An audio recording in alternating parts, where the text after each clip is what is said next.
Hi, look, thank you for coming here and watching me. I know you have options, but you decided to click on the button and to look at this man talking to you about very, very hard stuff like criminals.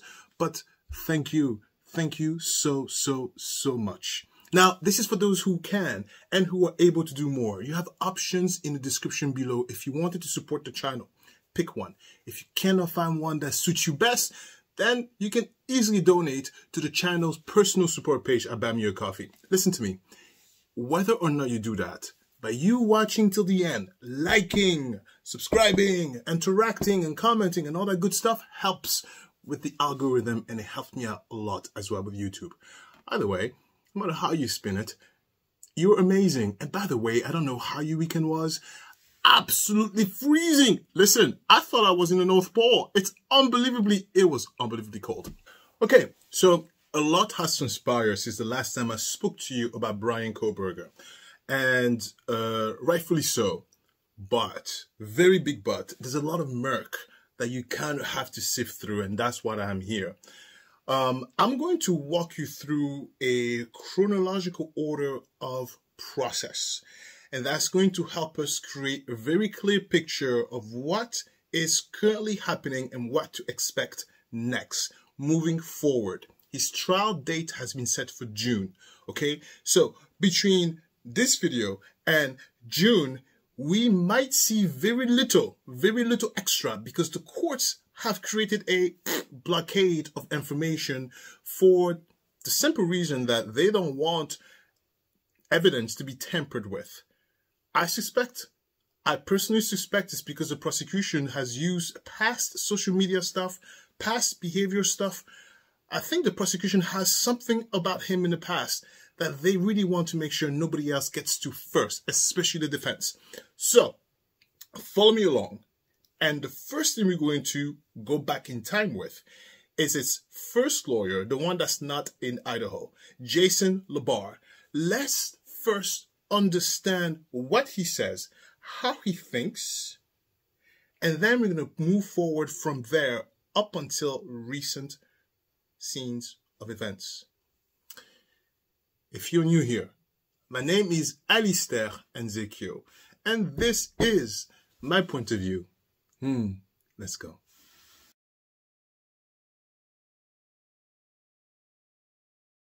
Jason LeBar says he first met his client at the Monroe County Correctional Facility. Ordinary, average type guy. He says the first thing he said to the suspect was, "Don't tell me anything about the case. Don't tell me any facts.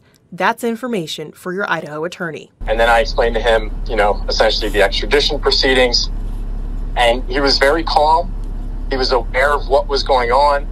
He was aware of the murders. He says his client was intentional about what was said on his behalf in the statement to the public. The statement that was written by myself in my office, but the exonerated, the eager to be exonerated was his. He specifically said eager to be exonerated rather than he was innocent or something like that. Now, proving his innocence is in someone else's hands. Kootenai County Public Defender Ann Taylor. When I spoke to Attorney Taylor, I essentially said, "Tag, you're it." LeBar says after reading the affidavit, he says his client's defense team may be able to poke holes in an upcoming trial. So you have transfer DNA on the teeth. Transfer DNA can stay on an item for up to at least a year if no one else touches it or it's unblemished or something like that. So, that doesn't place him at the scene on the day of the crime. Certainly it's suspicious that he turns his cell phone off, but cell phone tower pings are unreliable at best. If it pings off a tower, you're talking that the individual's within 20-mile radius of that tower. LeBar says for those invested in this case, this is just the beginning of a long process ahead. As things continue to develop, he says the public should view this case with an open and objective mind. LeBar says he's continuing to work with the suspect's family in Pennsylvania, but will no longer be working directly with his former client now that he's in Idaho. Okay, so there are a few things I really want to point out. In the first video I made about this guy, I talked to you and I mentioned about if I was the one who was wrongfully accused of murdering 4 students, I would not be as calm and composed as this man if I was truly innocent. I told you, I would be like this. I didn't do it. I didn't do it. I would be talking to everybody who would like to listen to me. I would be profusely saying, I didn't effing do it. And I told you in the first video I mentioned how the fact that his demeanor is calm, composed, and collected is a red flag to me. It's an absolute red flag. But even Jason LaBar mentioned in a weird, odd way, the way he phrased the sentence, that even to him, his composure is a little bit like odd, right? Listen to what he said, right? Calm and intentional, okay? To me, what that means is kind of like, you intentionally calm? What? He's composed. He's composed for something so shocking, he's intentionally calm.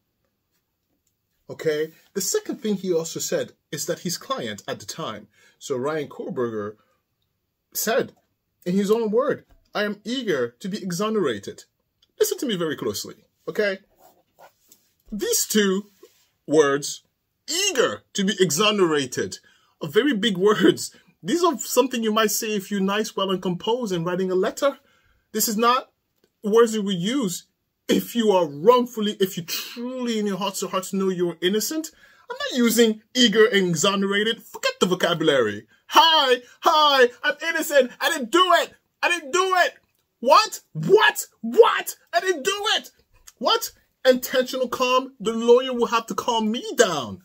Do you understand? Do you see the little bit of connection here I'm making? That even Jason LaBar, at the first time he saw him, was like, sir, something is even off about you. Do you understand what I'm saying? Do you follow a little bit? It may seem very trivial to you, but this is important small little details because that speaks a lot into his state of mind, which I will get into later on in my operating flow here. It's a little bit down the line. His state of mind is such that there is a narcissistic air about him that you don't even know what the hell you're doing. I know exactly what I'm doing. You ain't got nothing on me. Do you understand what I'm trying to say about this Bryan Khoberger? Yeah. Okay? Now listen, even the old lawyer said, quote, rather than innocent. So this defense lawyer said, Jason LaBar, he said between the lines, he's normally used, because he's a defense lawyer, is used for people, criminals, to say, I'm innocent. He was surprised that this person is saying, quote, eager to be exonerated. That even surprised a defense lawyer who I'm sure had experience dealing with multiple criminals. That is important because if its own lawyer has a subconscious red flag, who do you think we are not to have this red flag? Do you understand what I'm trying to say? I hope I make my point very clear. But let's continue to what he said. He tells to the lawyer over there in Idaho, tag you're it. What the hell is that? Tag you're it. Like, look. Oh, thank God, I don't have it anymore. Like, to me, that's what it means. It means that in his professional self, please, let's read between the lines. Do you understand? Tag your E. These are professionals who went to school with education up here. Tag your it. There is a subconscious situation going on here. Or maybe, perhaps there's behind the vine talking. If you were new here, and I've told you before, one of my clients is a federal judge. And let me tell you something, they talk. Private client privilege, please, my buttocks. No. They talk behind closed doors. They'll never admit it. But behind closed door, they tell your name. They say, oh my God, my client is so freaking annoying. I know. My client is guilty. And he has the nerves to tell me I'm over demanding. Oh, really? Yeah, can you believe this? Oh, I cannot believe this. They talk. And if you're a lawyer and you don't talk, then you're few in between. Just don't admit that. Don't admit that. If you're a lawyer, you're up there, don't comment that. Don't admit it. Because you'll be in trouble. Don't do it. Just wink, wink. Okay? Now, let's talk about what Jason LaBar also mentioned about poking holes into the prosecution. And I agree to some extent. If you dissect even in the affidavit, if you dissect a few things, you could poke holes in it individually, but collectively you cannot. And I'll tell you why. I just burped. I'm sorry. I'm drinking coffee at the same time. Please forgive me. Come on, we're humans. Come on. Listen to me. Serendipity, I told you, that whole chance. Look, my pen landed on here exactly at this moment in time. It doesn't happen. It doesn't happen. I mean, it happens, but the statistics is so low. It might as well be zero. It doesn't happen. You can poke holes at it individually, but when you put the whole body of work, you cannot explain that. I told you before, right? You can explain maybe DM didn't see him correctly. Sure. Maybe the cell tower or this. Sure. Maybe this, maybe that. Maybe you can explain the DNA of the knife sheath. Sure. But how do you explain all of that coming together at that specific moment of the crime? Do you understand what I'm saying? So the defense, Jason LaBar, is just talking because he's talking. And keep in mind, this is the first time we're hearing about this. I'm taking you back in time. The order here, the chronological order is important. He's like, dude, tag, you're it. He's just talking to talk. Like, oh my God, that's not even my client. Stop asking me questions. Ask the other lawyer. I forgot her name. I'll get to her in a bit. She's up here, but you know, whatever. Ask the other lawyer in Idaho. Leave me alone, okay? I'm Jason LaBar. I'm a regular person, minding my own business. What do you want? What do you want? Yeah. Yes. Where's my mic? Yes. It's funny, someone said to me in the comments, is like, you like to repeat yourself, do you? What kind of technique is that? It's not a technique, lady. It's not a technique. I'll tell you, sometimes when I turn the camera on, it's just, in real life, I'm like this. I'm the same way in real life. When I talk to you and having a good time, I talk to you like this and drinking drinks and we will be cackling. Yeah. In real life, I laugh a lot. In real life, I'm a good time. All right, enough about me. Let's move on to the next segment regarding Jason LaBar. Let's go. Public defender representing Bryan Khoberger at today's hearing. He has visited his client 4 times since his arrest. Mr. LaBar, good morning to you. You have a busy day ahead of you. First of all, just quickly, what do you expect to happen today at the hearing? I expect Bryan to be brought into courtroom 1, and he's likely to sign the extradition paperwork. And you've visited with him several times. You've made a point to say you have not talked to him or tried to talk to him about the substance of the charges against him. What has his demeanor been like? What has his mood? What have you observed from those multiple interactions in the last few days? He's being very calm. He's very aware. He understands the proceedings. I did discuss with him what to expect in the upcoming days on his transport, as well as what to expect when he actually returns to Idaho and is likely in front of a magistrate or a judge there. I recognize you're being careful because you're handling this procedural matter. You're not the person who will be defending him at trial, presumably. But has he reacted to the charges at all? One can imagine being accused of something like this and saying, wait, where did this come from? Why are they coming after me? Have you seen any kind of that behavior from him? It is a little out of character. He said, I mean, this is not him. He believes he's going to be exonerated. That's what he believes. Those were his words. So he's really been very easy to talk to, actually, and he's in a calm demeanor, like I stated. What about his family, the mother and father? Okay, I want to pause there because this reporter is asking the questions we all have been asking. Do you remember, again, back to the first video I posted about him, how I told you, if I'm hanging out in my living room in my underwears, shirtless, and dancing to music, and I hear a knock on the door, you're under arrest, sir. For what? The murder of 4 students in Idaho. What? That's my reaction. Do you remember? She's asking the question we're all asking.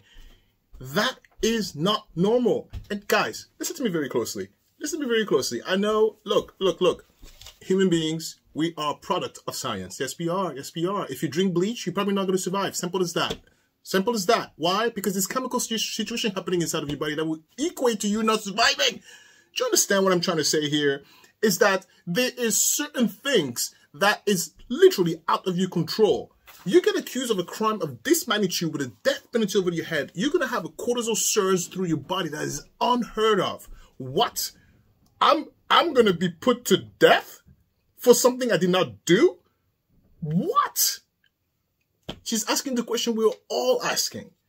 And even look at this lawyer. He's like, look, stone-faced, Danny Bailiff-ish, right? He's, you know, he has to be like that. I tell you, because he's like, oh God, I don't want to deal with this man. But listen to me. Listen to me. He talked on behalf of Bryan Khoberger, okay? He said, quote, out of character. This is what he said, that Bryan Khoberger said that that demeanor is out of character of himself, meaning that defense attorney Perry was like, Ryan, what? Why are you so calm like that? Sir, you took a nap, you had a lunch, you played some games. Look at you, no dark circles under your eyes, no nice skin. What's going on? You know you're about to potentially die. Oh, it's out of character. Do you know what I'm trying to say? That it's not him. They had a conversation, and I'm pretty sure that question came up. Even the defense attorney, he said, that's odd. That was odd. That's not even the prosecutor. That's your defense, Ryan. Your defense person, your ex-defense person over there in PA. Even he is weirded out by your calm demeanor. I have an opinion about that, by the way. Stick around to the end of the video. I'll tell you about this. Listen, if it doesn't make sense, it doesn't make sense. Stop trying to make sense of something that doesn't make sense. Look, if the sky is blue, it's not red. Do you understand? And I'm just, look, I'm not making this up. You can rewind the video. I'm not making this up.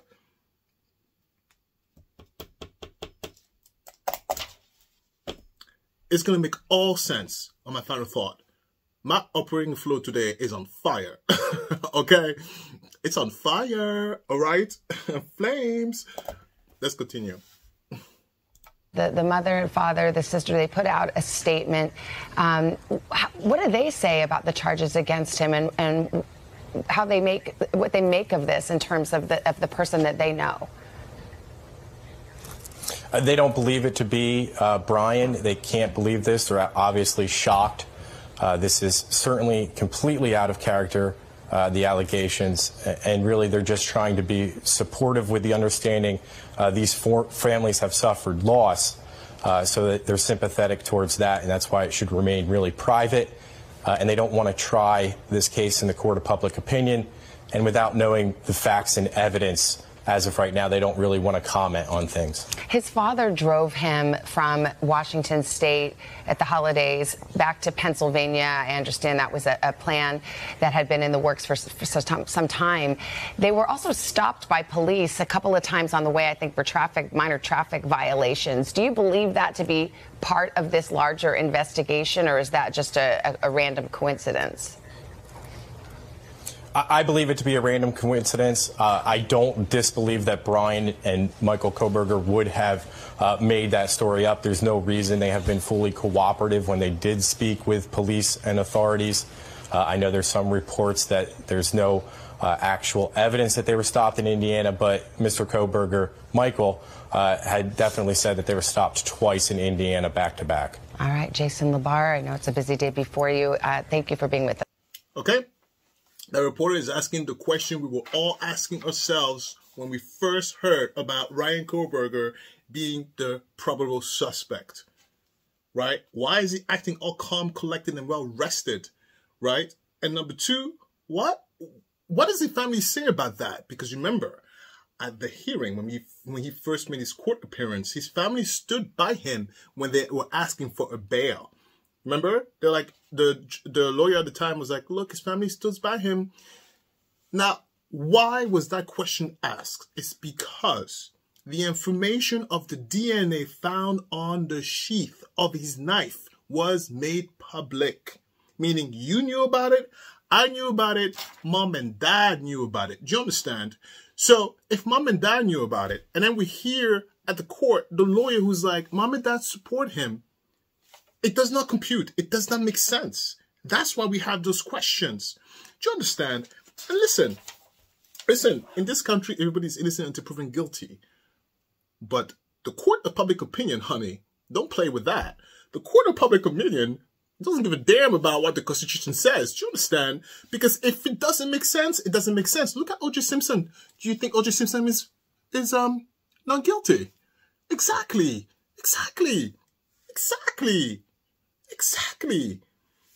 Look at me repeating myself. Exactly. Now listen to me very closely. Because, okay, a supportive family is one thing. Of course, it's your family. You have to be supportive, but within boundaries. I told you, right? There are boundaries to how much support you can give, because at a certain point, you're no longer being supportive. You're being an enabler. Do you understand? Do you understand? Because, listen, even if you can prove, look, I guarantee you, I don't care what everybody says, I guarantee you, once the information that we all knew that his sheath of his knife was found at the stranger's girl's house, I guarantee you, mom and dad was like, Ryan, have a seat. What is your knife doing in this girl's room? Ryan, it wasn't my knife, Mom. No, be quiet. There's a picture of this knife. There is a picture of this knife. This is yours.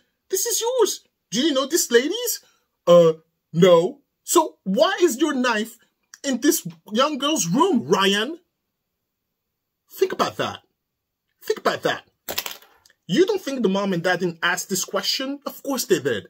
I don't expect Bryan Khoberger, the guy with the eyebrows and the burger. Look, I get his icon soon. But you don't think, he told the truth to his parents? Absolutely not. But this is the point where, like, it's not about you, child, Spawn. It's not about you, Spawn, telling me the truth. It's about me, the parent, looking at my two eyes, making 1 + 1 = 2. I don't know how you can erase that fact, family. How can you erase the fact that your son's property is found in a stranger's property and that stranger is no longer alive? And your son tells you they don't know them? Explain that to me. I don't care what you say. People think he's innocent. Explain that to me, people. Yeah, this is why the court of public opinion does not play, because that's not unexplainable. So it's one thing you can explain the GPS stuff. Explain that. I know I sound very repetitive. The reason why is because if you look sometimes in the comments, because when I do my investigation, which is not really an investigation, I look at the comments, I look at what people say, and sometimes I hear people who tell the stupidity. It doesn't mean she was there. Oh, it's just deposital DNA. So that means, like a hand rubbed on it. They were together at some point and they rubbed on it. Look, it's ridiculous. Look, even, look at that attorney. Look at that attorney. Even the attorney doesn't believe it. The attorney is like, oh my God, why am I here? I was fine before. Now look at all this notoriety. Well, let's continue. Jason LaBar is not done talking to us. Let's go. Eventually, at some point, Jason LaBar is like, oh my God, this case is bigger than I thought. Yes, Jason, do you hear my daughter? Do you hear her? She's screaming her lungs out. Oh, Olympia, I can't wait to say no to you. Yes, I can't wait. Oh my God, I'm so sick and tired of saying yes all the time. Yeah. Look, in life is balance. You got to say yes and no. Right now, all she gets is yeses. No, we need to bring her down to earth. Life is not all about yeses. Plenty of no's. Anyway, let's listen to this guy talking nonsense. Nonsense. Do you think that Khoberger can get a fair trial here in Moscow, Idaho? There is no way he can get a fair trial in Moscow, Idaho. I don't know if he can get a fair trial in Idaho. Do you hear this? Listen to me. I have an opinion. Listen to me very closely. Let's continue this mess. Just because of the attention, you think, or? Yeah, I mean, obviously, due to all the media news outlets, the attention it has gotten. I mean, you're talking about an international case now, and really a social media is also an issue here. I mean, this is really one of the first cases. I mean, you had the Patino. I think Patino is correct. I'm Petito, yeah, Gabby Petito, yeah. The Gabby Patino case. I mean, that had something like this, but I mean, my understanding about this case specific, I mean, this has blown up on social media to a point where most people ages of 18 to 25 have actually posted comments on it. So I'm not on social media. I don't believe in social media. People are too free to express their really views without repercussions, to say. And in this case, a lot of people have already expressed either guilt or innocence, and really neither helps either the prosecution or defense. Because, I mean, listen, at the end of things here, and I want to make this very clear and important, and the family would really make this clear and important. Listen, there's 4 families suffering from loss, right? I mean, they will never get their loved ones back, and they want justice, okay? But we want to make sure, everyone wants to make sure that the right guy is the one that they have at trial and the one who ultimately is convicted. I agree with him 100%. And I want to be very clear. Our Constitution here in the United States of America, do you understand? Everybody's innocent until proven guilty. The burden of proof is on the prosecution. Do you understand? All the defense has to do is create a little seed of doubt and convert one jury. Just one person.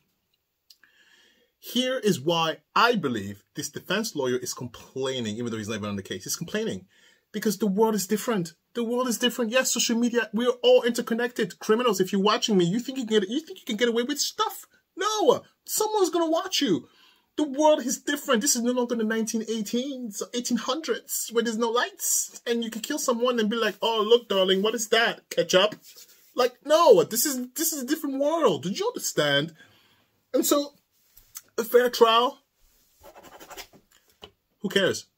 Who cares? That's not even relevant anymore because there's nothing you can do in this planet without social media having an eye on it. So that as a factor, garbage.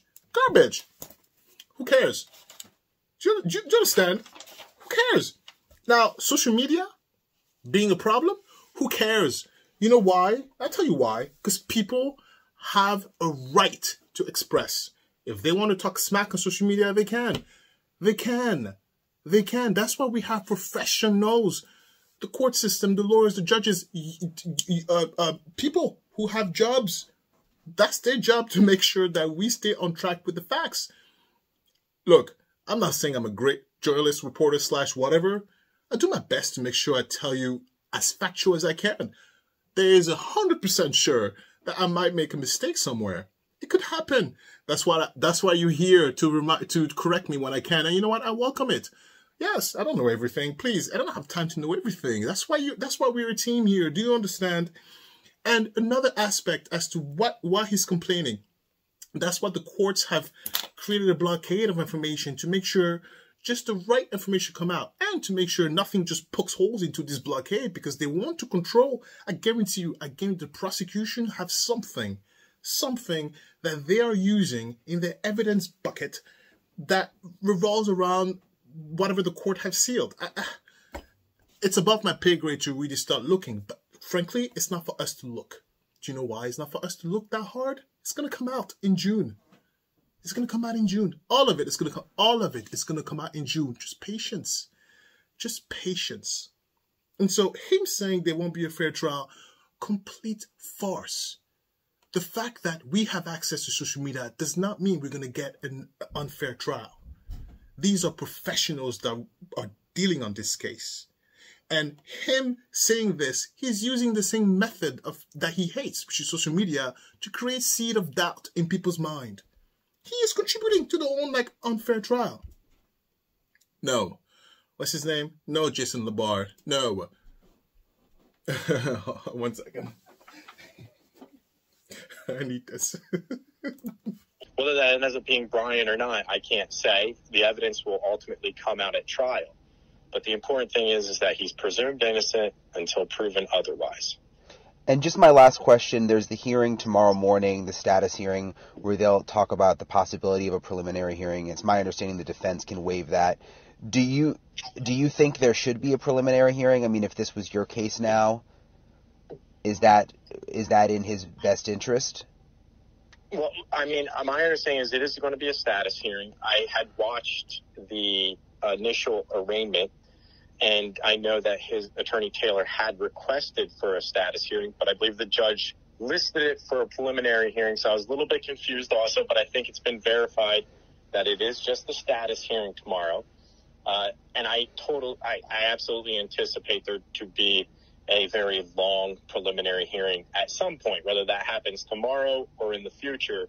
I would anticipate a preliminary hearing based upon the affidavit of probable cause. Okay. And if I circle back just a little bit, the one thing that I didn't address was the shaky ID by DM in the affidavit of probable cause. I would without doubt say that is at best a shaky ID that any defense counsel is going to have a field day with on cross-examination. What do you mean by shaky ID? Well, first of all, it's not an ID of Bryan Khoberger. It's an ID of a person who has an athletic, non-muscular build, approximately 5'10", with bushy eyebrows, right, wearing a mask. It's dark, obviously, likely. I'm assuming it's dark. We won't know until DM actually testifies. But really, when you think about it, that's the only direct evidence allegedly putting Bryan at the scene, if it's Bryan who's ID'd.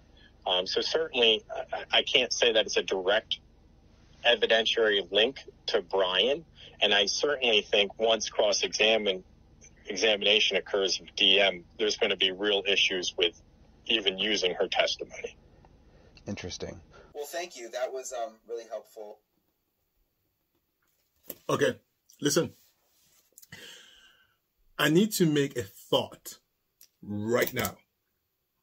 Is that the only thing anybody who support this guy and the defense can harp on is the ID of from DM of alleged Bryan Khoberger, because DM was maybe frozen, half asleep, didn't see anything. That's the only thing in this entire case. They don't even harp on the cell towers because they know. The only thing they can harp on is on the ID on this poor girl who went to trauma to identify XYZ. Let me tell you why it's not going to work. To people who think that she ID'd wrong, therefore this guy is innocent or free or whatnot, because of the DNA. That's it. This DNA. Look, unless we're friends, listen to me. If I end up tomorrow, all right, they'll come in here and they swoop things up. First of all, they'll suspect someone first. Hi. But they're going to see plenty of DNA here. I have an open house. There's fingerprints of a lot of people in this house. A lot. You know what I mean?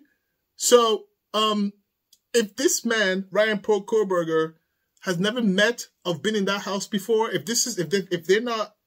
he's not friends or acquaintance of these girls, explain that to me. And as far as I know, and I've looked, they were not friends. They didn't know each other like that.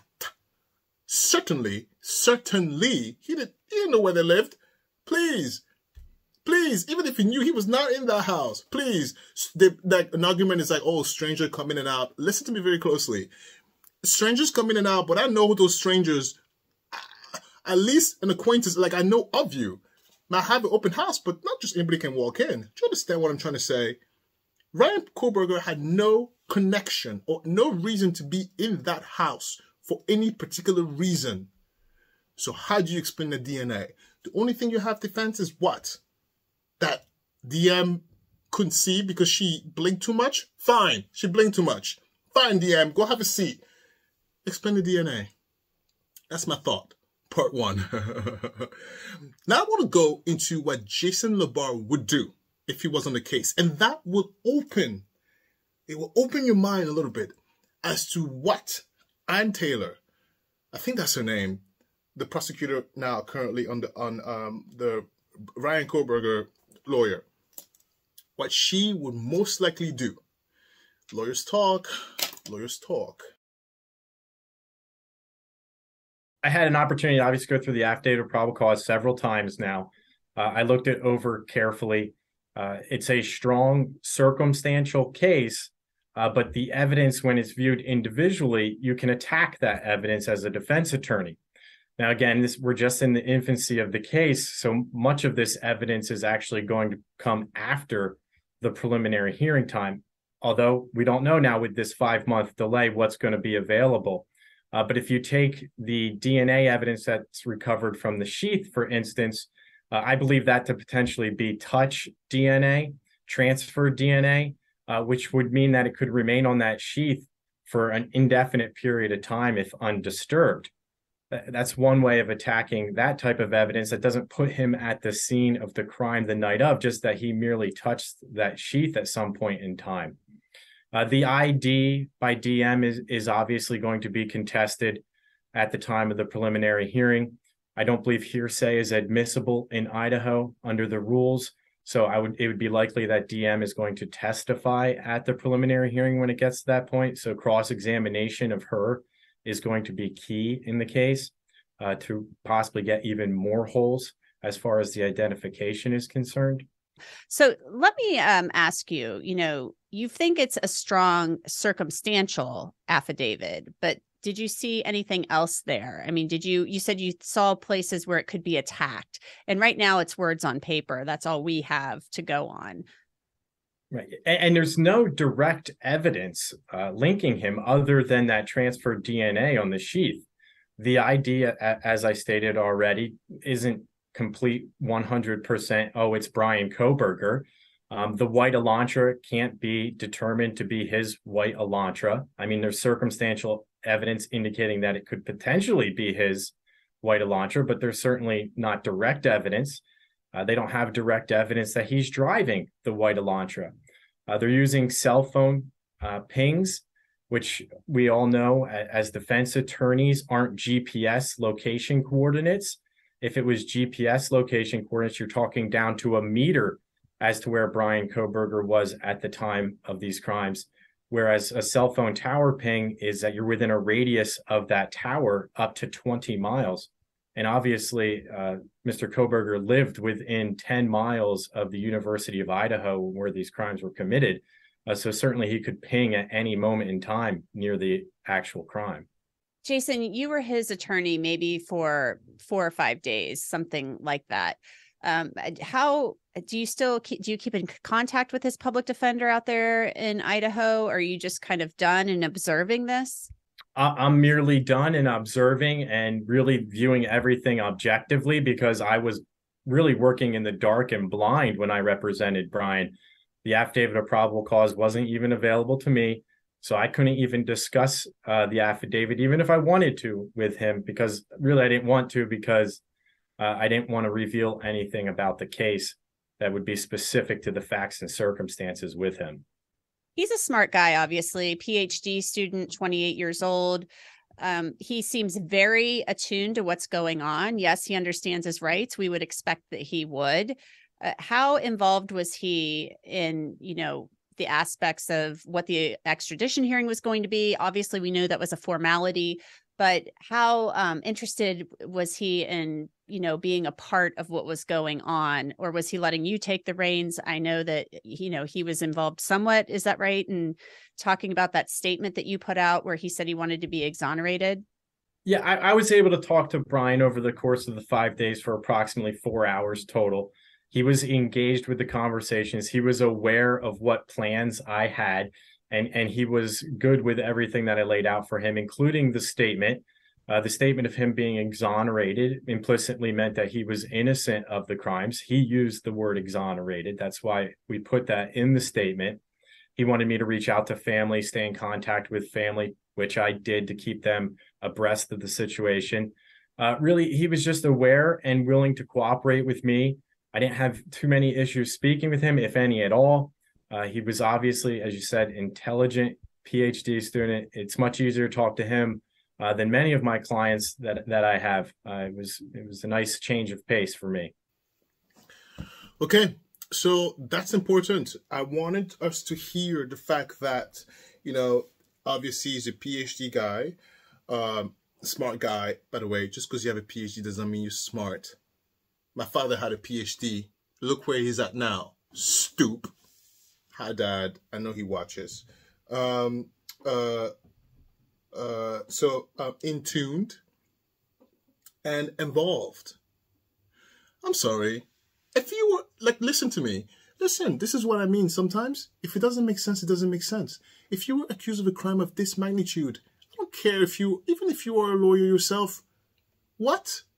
No, you give this to a professional and you kind of follow their lead a little bit. This is not even someone who's remotely a defense lawyer, wants to go along and give his input. Boy, sit down, Bryan Khoberger. You don't have no idea what you're dealing with.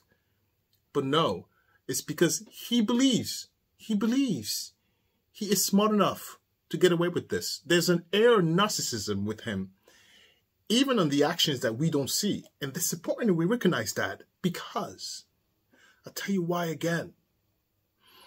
Because his behavior is not normal. Voila. Not normal. Not normal.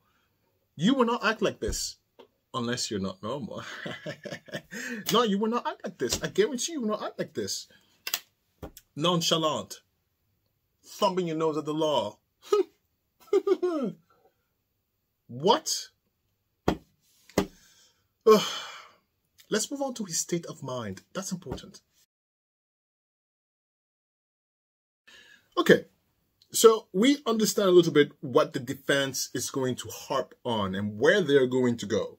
And because Bryan Khoberger is like, knows it all, so he's going to have his input into what his defense is going to say.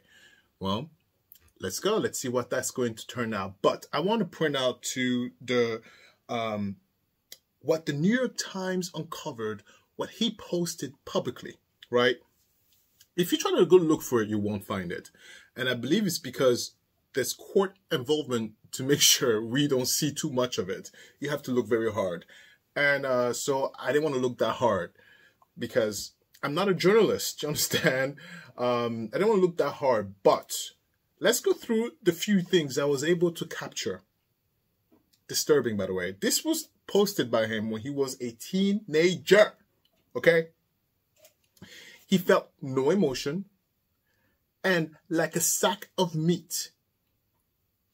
In other words, he felt empty. He felt like he's just a walking sack of meat.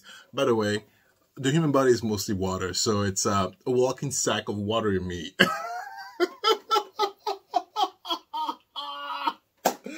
Oh my God. I'm sorry I had to point this out because he thinks he's smarter than everybody else. Ryan, no, Bryan Khoberger, you got that wrong, Stoop.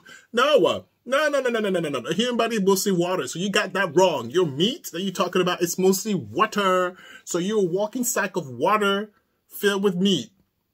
Right? That would have been more correct. Wrong, Ryan, wrong. Anyway, then he told a childhood friend that he wanted to study high-profile criminals. Listen, the reason why I picked that is because the fact that he told his friend that he wants to study high-profile criminals comes back when he's a grown-up. This lunatic, I'm going to call him lunatic. Lunatic. I don't think he's good. I don't think he's innocent. Please, if you didn't get that by now, I'm telling you right now, in my opinion, he is guilty.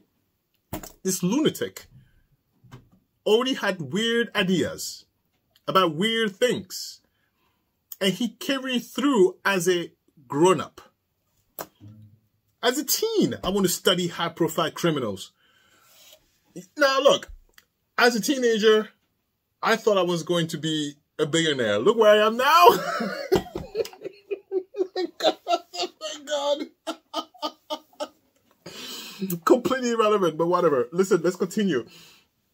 I feel like I'm an organic sack of meat with no self-worth. That is major.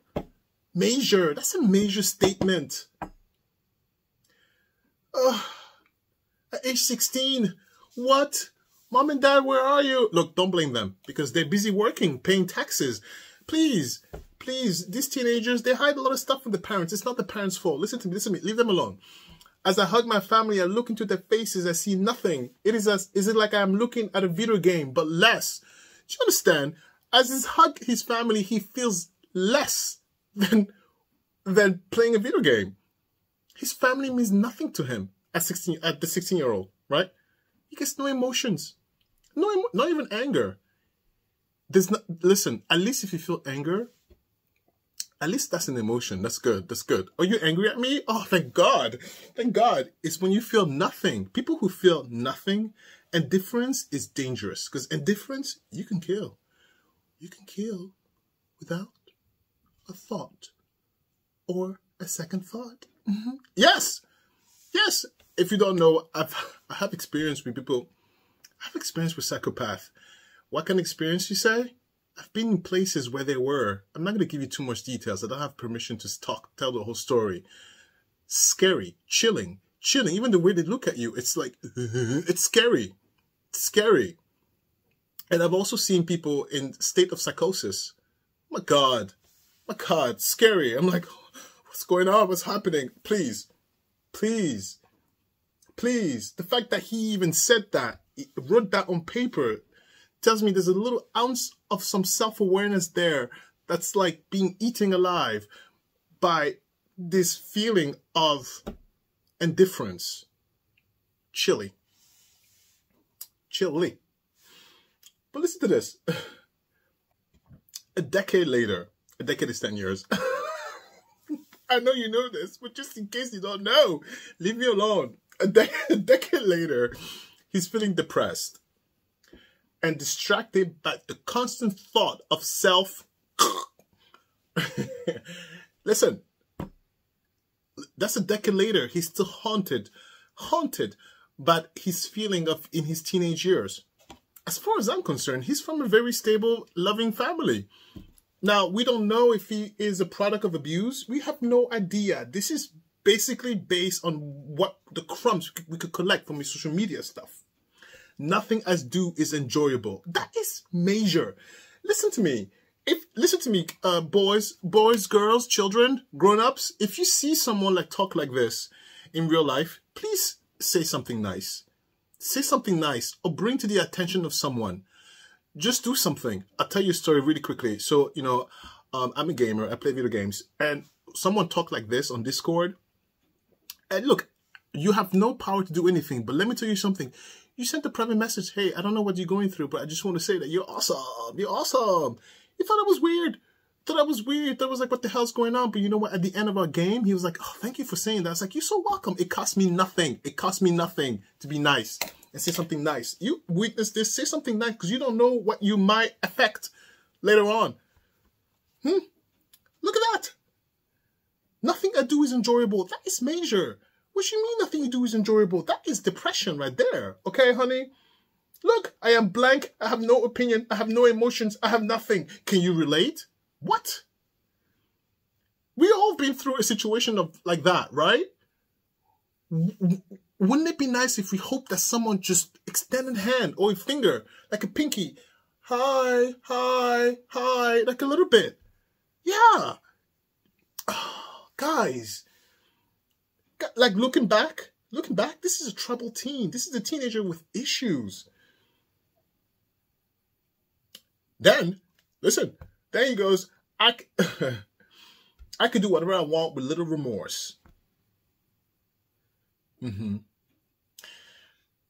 This to me is escalation. It goes from, I don't understand what's going on to me. I don't feel anything. I feel very unhappy. To, I could do whatever I want and not feel no remorse. He's escalating his self-perception. He's accepting the fact that he doesn't feel crap and he can do whatever he wants and not feel anything. He's emotionally escalating into the next stage of his mental state. A decade later, 26. Now, they talk about vision snow syndrome, blah, blah, blah, blah, blah. That's when the vision, you see, static. Look, that's not even relevant. I'll tell you why it's not relevant. Because that's not a mental disorder in any way, shape, or form. It's something your vision is affected. Maybe you get headaches and migraines, right? Listen to me. His mental state prior to any of this is truly a catalyst into getting a good understanding as to what might be happening inside of this young man. And the fact that he talked about it openly means it's bothering him.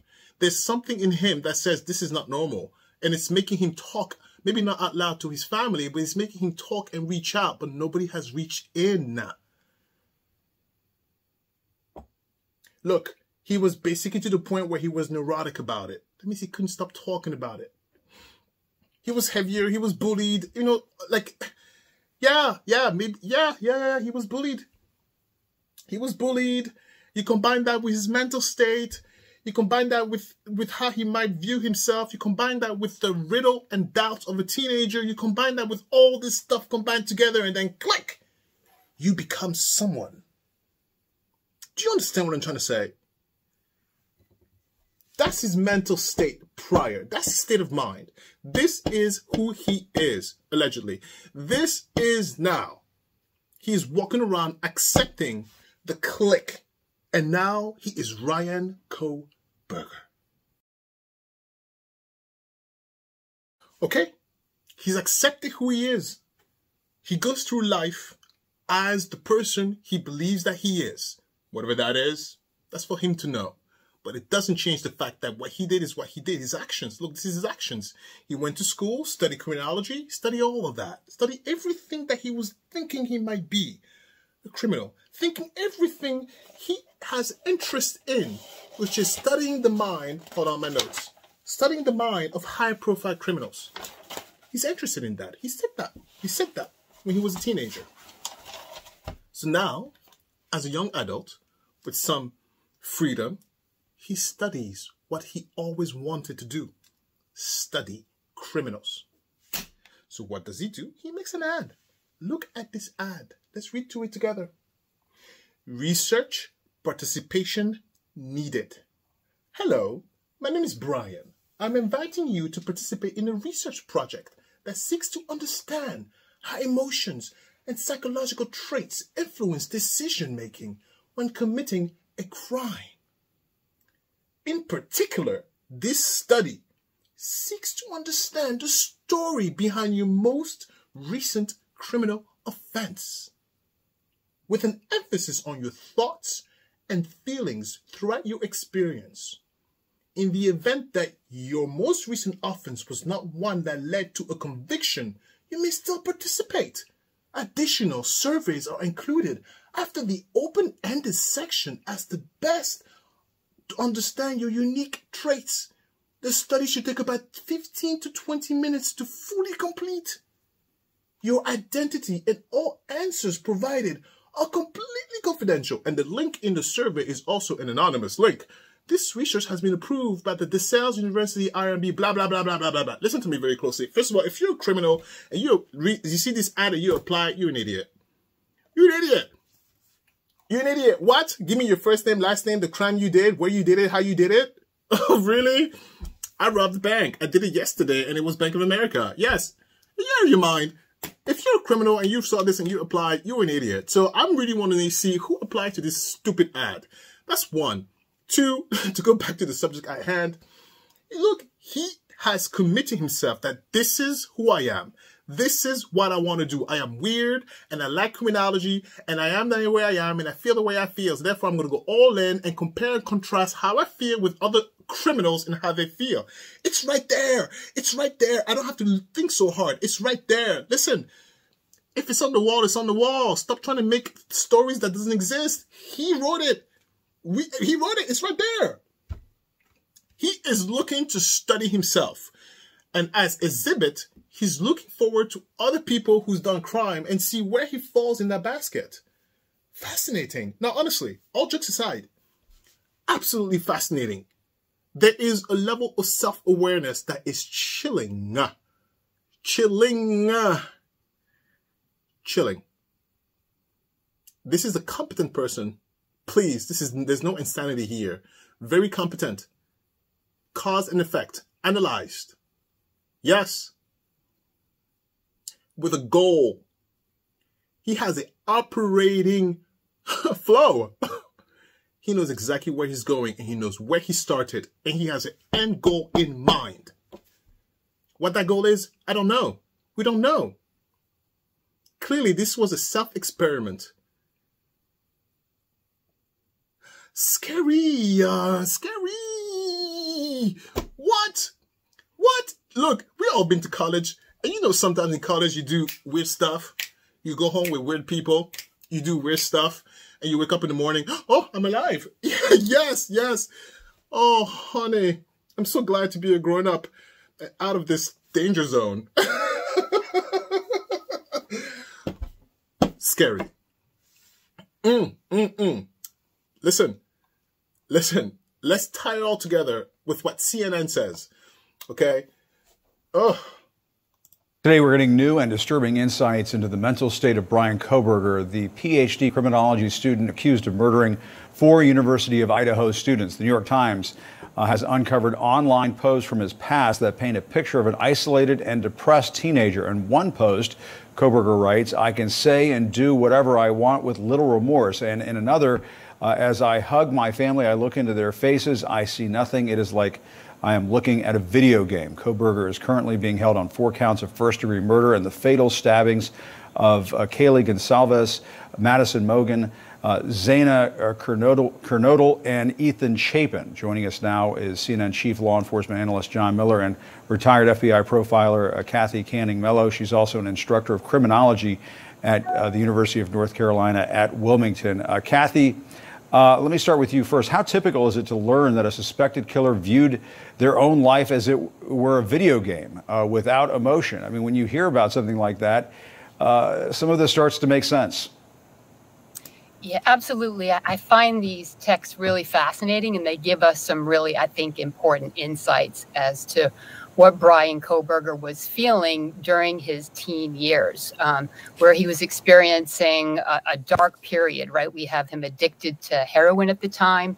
He's talking about suicidal ideation. He's talking about this lack of emotion that certainly we see evidenced at the crime scene. And John, how do you think all of these details will impact the case as investigators try to determine a motive? Well, motive has been still the burning question here because there's still no indication that he knew any of the victims, and it is such a personal and hateful crime. And yet, you know, as Kathy could underscore, every offender in the serial killer or mass murderer field is going to be highly individualized. Each one is different. That's a given. And yet there are common traits that run across these offenders. And one of them, and he kind of reads us through this in these emails, is an inability to feel sympathy, no relationship with empathy, an inability to feel guilt or remorse, which of course is the combination, the emotional cocktail that allows them to do the things they do and then to be able to repeat those acts again if they're not stopped. And John, this detail in the Times that the suspect became fascinated with criminal psychology, said he hoped to provide counseling for high-profile criminals. I mean, that's a wrinkle that you don't see in many of these types of cases. At least you that I'm know, aware Jim, of. Yeah. This is highly unusual, but it's also, in this case, there are so many things that really beg to be dug into more. If you look at the posting he did as part of his master's project, asking criminals to come in and be interviewed with him as the coordinator about the psychological traits of decision-making during their crimes. What were you thinking when you did this violent act? How did it make you feel? What was your plan? What, if anything, did you leave behind? On one hand, you could say that was a study, although the structure is very non-academic. On the other hand, you could say that this was, as Mary Ellen O'Toole posited last night, this was an act of voyeurism, meaning these interviews would allow him to immerse himself in feelings that he was having by experiencing them through others. Yes! That is disturbing. And Kathy, yes, it became a fantasy. He surrendered to his questions. There was internal turmoil when he was a teenager. He could not understand why everywhere he looked, Everybody was showing sympathy and empathy except him. Not even on his own parents. He was like, I don't understand. My parents are nice. Why do I feel nothing? I can commit the heinous stuff and feel nothing. That means he thought it at some point. That means in his personal self-reflective brain, he had envisioned himself doing something very heinous, allegedly, to his parents, and realized that he would not feel anything at all. He was very confused. And in addition to his confusion, teenagers, you're full of riddles and full of doubts, you know, man, women, tall, short, skinny, big, fat, like, you know, teenagers, please, it's a horrible time of questions. And in his questioning, there was a little bit of something here. Be like, well, maybe I'm not normal. Let me ask around. So he asked around, and that's why we have the evidence. He did ask around. Nobody reached out. Nobody reached in, right? And then eventually at some point he realized, you know what, the hell with that. I am who I am and I'm going to embrace it. And he embraced it. And therefore, here we go. A decade later, he's asking to study criminals. Here they are. He's studying criminals. And these idiots probably went and signed up, told their crime just to be studied, right? I hope nobody signed up. Can someone look that up? I hope nobody signed up, because then, like, who are you, idiot? Anyway. Yeah. Yes. Yes. Yes.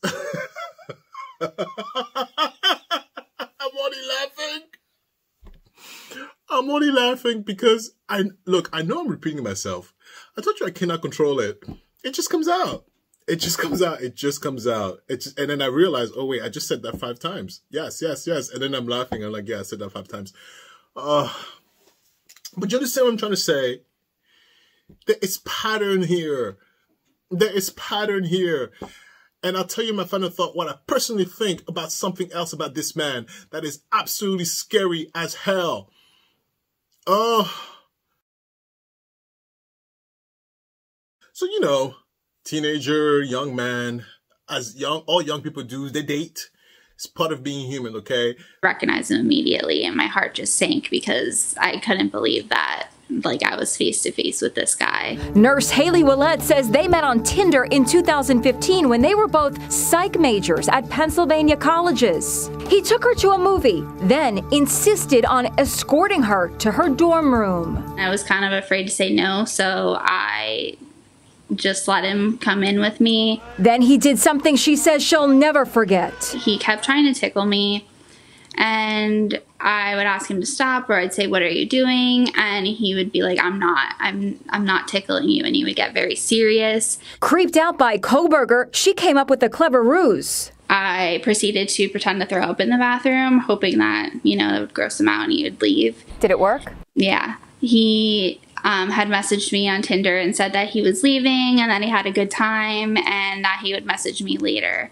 And then about an hour later, he messaged me and he said that I had good birthing hips. And I just never messaged him back after that. What the hell is that? You have good birthing hips. There are some crazy people out there. Look at this man. Look at this stupid man. Tickling. She's like, don't tickle me. And he's like, I'm not tickling you. What? That's not even like good, proper human interaction situations. Do you know what I'm saying? Clearly something is not right in his head up here. He's freaking weird. He's weird. He's weird in a creepy way. That's it. That's all I wanted to say about that. I just wanted to prove my point. What point that is, I have no idea. That this man is weird. And this man is capable and possible. Like, the fact that he's a probable suspect is legit to me. He's legit. Legit. But then again, that's my point of view. It's my experience. But he's legit. Creep. This next part, I think it's important for me to reiterate. Because I don't think people understand. I don't think people know. Based on the comments I've been reading, and I've been reading a lot of comments about this man as I was doing the research, you know, a day's worth to be very specific. I don't think people know exactly what that man did after the crime. Now keep in mind, as far as we know, he does not know those girls. This monster has no... He's a stranger to the victims. Keep that in mind. I'm going to press play. And then we're going to discuss about this nonsense called Bryan Khoberger, okay? And I think the prosecutors are going to come back with, first of all, he doesn't know any of these people. As far as we know, he has no reason to be there. I don't know that there's any evidence that anyone else was there. And here's where I think the evidence that this individual tried to cover up his tracks after the fact becomes so important. Our John Miller, our colleague, has reported that the police watched him. He went to his parents' house in Pennsylvania. They watched him cleaning his car inside and out. They watched him wearing surgical gloves. They watched him take his garbage out at 4 a.m. and then put it not in his own parents' garbage cans, but in a neighbor's garbage cans. I think that is really important. I think that's really powerful with the jury. Did you hear that? Listen to me very closely. This idiot who studied criminology thinking he is smarter than the system. You may not know this. And I had to call my friend who's a judge. By the way, I know a lot of people. Listen. I have a friend who works for the IRS. Anyway, FBI is 24/7. You think they sleep? You think they sleep? Criminals. You think you walk around over here, you do the crime. You really think they sleep? That's why he cleaned up his car in the middle of the night. Please. These officers knew exactly who they had an idea of, and they just stared. Hi. What is he doing? Oh, he's cleaning his car inside and out. When's the last time you cleaned your car with bleach? Exactly. When's the last time, not only did you clean your car with bleach, but you did an inside cleaning yourself? Exactly. When's the last time that after you did the cleaning, you rolled that stuff in tarp and black garbage bag, and then at 4 a.m. threw the garbage in your neighbor's trash? Exactly. Go ahead. Prove that to me. Explain that to me, defense. Explain.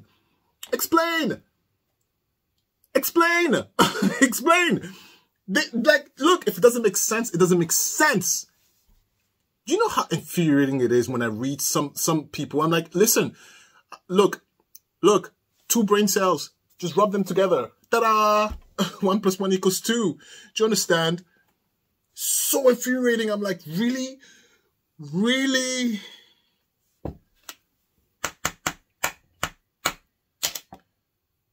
That's what Bryan Khoberger did after the crime.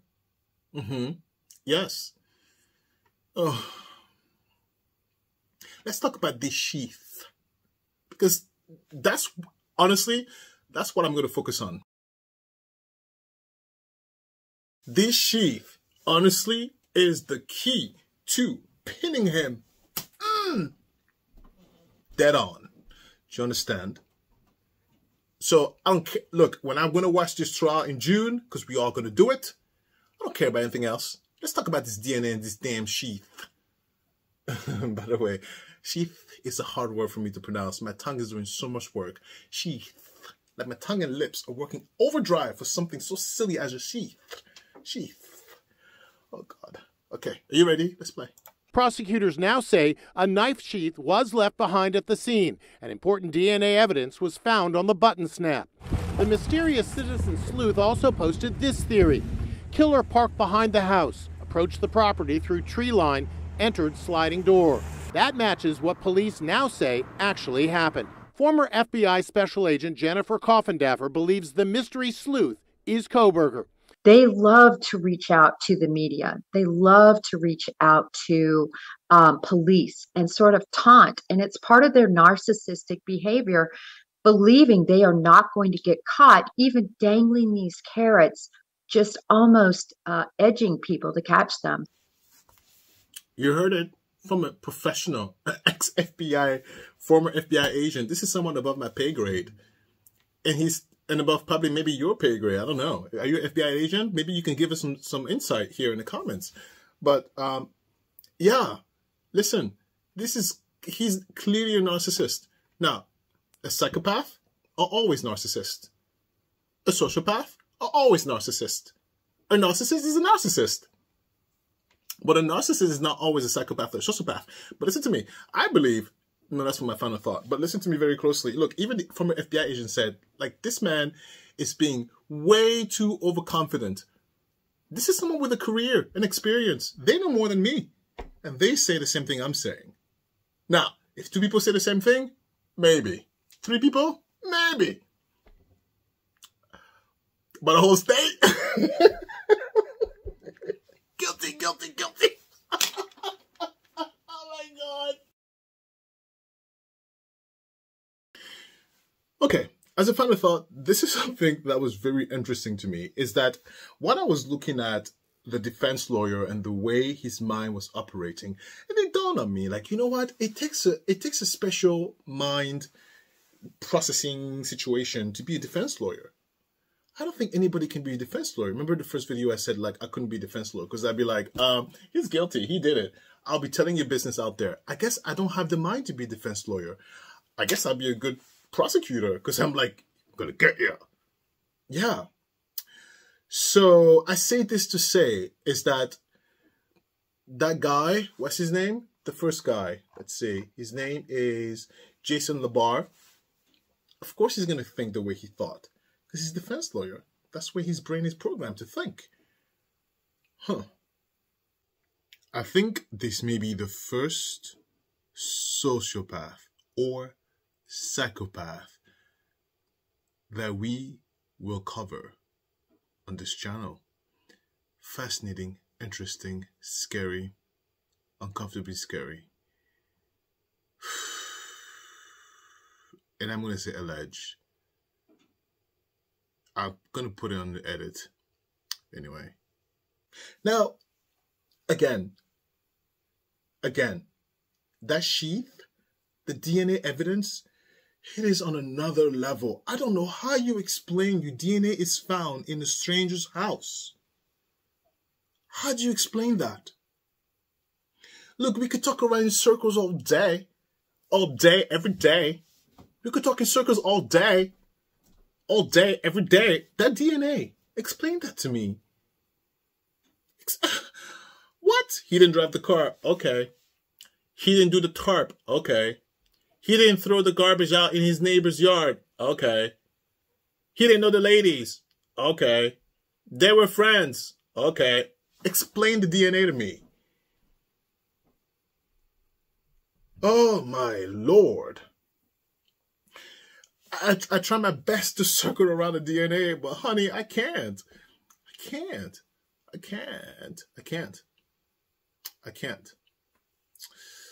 And his state of mind, chilling.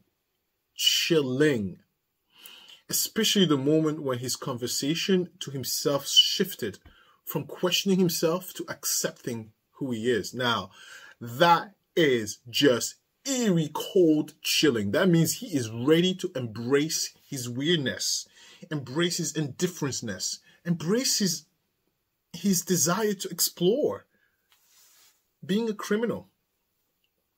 I can guarantee you over there in PA, I'm sure there were more, please, 4 people, come on. This is not his first rodeo. Or maybe it is because he went out of state. He wanted to try out of state. Wink, wink, wink, wink, wink, allegedly. Please, I'll put allege on the editing. Please, I don't want to be sued. Get out of here. But, yeah, if I was over there in PA, I would go back and be like, oh, what? Let's look at every death or murder unsolved around his area. And let's backtrack and see if he knows anybody there. Right? Too interested in criminality for this to be his first rodeo. And if it is, then how unfortunate we didn't catch him sooner. Boy, oh boy. Look, June, I forgot the date. It's over there on my calendar. Too far away to click, please. June whatever, when we're going to go, Monday, June whatever, we're going to go and look at this situation. And I guess the prosecution is going to divulge more information about what they got. I am curious to see. I can guarantee you they have past behavioral stuff. They have past social media activities. I guarantee you they have more information on the stalking. Please, you think if they spent a whole week observing this monster, you don't think they have more information than this? No. Anybody who thinks he's innocent, you'll be in for a big surprise. My phone is dying. Okay, look. Let's talk. How was your weekend? Listen, our weekend was very good. We went skiing for the weekend. So, you know, the holidays, how do I start this? Very easy. Start from the beginning, right? So Christmas is my in-laws. New Year's is my family. And then after New Year's, we do a both family ski trip where my family and my in-laws all get together and we go skiing. So, you know, for the weekend. So I don't know how to ski. I just go there just to look pretty. I don't know how to ski. I don't know how to ski. And I go there for the company. You know, my niece-in-law, look, my niece and nephew's in-laws, and my nephew. These teenagers, attitudes, but I love it. I love it because you need to have attitude. That's how you progress in life. You get so much attitude and then you get knocked in the face by life, and then you go, oh, like you need to be humbled. And in order to be humbled, you need to have attitude. It's so comical, and they are so smart. So that's what we did. We ski, and my mother-in-law, look, my mother-in-law had the whole getup. She had like the whole gear, and the theme of her gear was butterfly, and that mask of hers was like a butterfly mask. She looked hot. I was like, damn, Mom, like, who are you trying to impress? She's single. Yeah, impress no one. My mother-in-law is just completely dedicated to her kids and her family, which, you know, I tell her, come on, man, go out there and wiggle.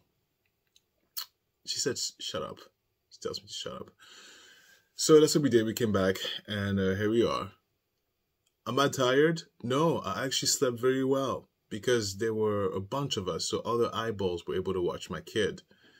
So I slept a lot, and I slept very well. We ate everything under the sun. You don't understand. We ate everything. My God, I'm so sick of food. I'm sick of food. I look at food, I'm like, oh my God, is that enough food? I'm sick of food. I'm sick of drinks. I'm sick of it all. I'm tired. I want to go to work. I'm so excited to go to work.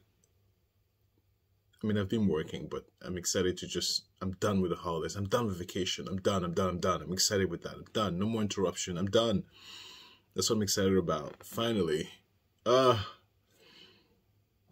it was fun. That's what we did. Freezing cold. Absolutely freezing cold. I was like, what? I'm not designed for this. I'm black. I'm not designed for this. What? It's cold. What? Oh, and that gust of wind. Like, oh my God. And I see all the people zooming around. View, view, view. Laughing and rejoicing. And I'm like, I don't understand. Aren't you freezing? No, I'm not. So comical. My niece and nephew thinks I am a complete wreck. They call me the fun uncle, which is kind of great. Because, you know, I like that title compared to the other uncles. Because I'm not the only male grown-up. There's other male grown-ups around, and I'm the fun one to be around. Yeah, I wear my crown with pride. I'm the fun uncle. Get out of here. Yeah. So much fun. But back to reality. Yeah, we all have jobs. Someone has to pay for all this stuff. Yeah, things are not free, honey. I'm not one of those criminals where I get free rent, free food, free entertainment, and no holidays. Hi, criminals. Look, my phone is dying. I have to go. Look, I haven't even shaved. Anyway, goodbye. I love you for watching. I'll see you on Wednesday. Bye.